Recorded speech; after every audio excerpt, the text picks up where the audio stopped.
Right now at 5, in the last 40 minutes, a judge ruled a woman charged with yesterday's deadly carjacking in downtown D.C. will remain in custody without bond. You're seeing images here we obtained from court documents. Prosecutors say that is 22-year-old Kayla Kenosha Brown, who is now facing 3 charges, including felony murder, kidnapping, and carjacking.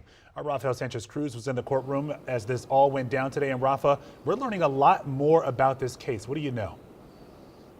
Yeah, we are, Lorenzo. Well, the public defender argued that Brown cannot be charged with carjacking because the car was running and the passenger of that car possibly could have been deceased when the car was stolen. So according to those court documents that you mentioned, they indicate that the alleged carjacker was at George Washington Hospital receiving treatment after her mother said she had received drugs from a man she had met on Instagram. And according to those same documents, her father told police she had been acting, quote, crazy for about 3 days.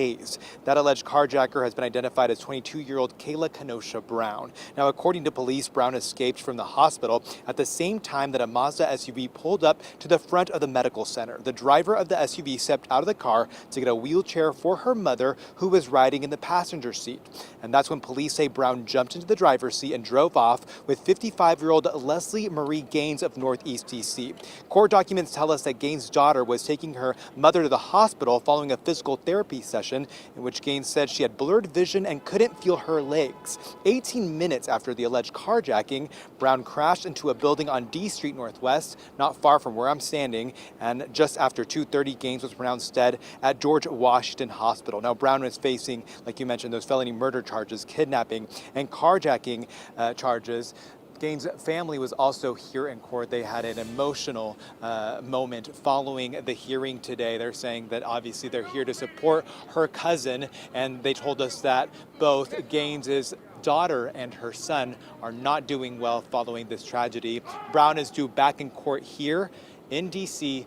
next Friday, and we still have yet to learn what really caused the cause of death for Gaines. But the judge said that she expects this information to come as the case moves forward. I'm live at Superior Court. I'm Rafael Sanchez-Cruz. Lorenzo, back to you. Yeah, well, we do know a 55-year-old woman lost her life because of this, ultimately nonsense. Rafa, thank you.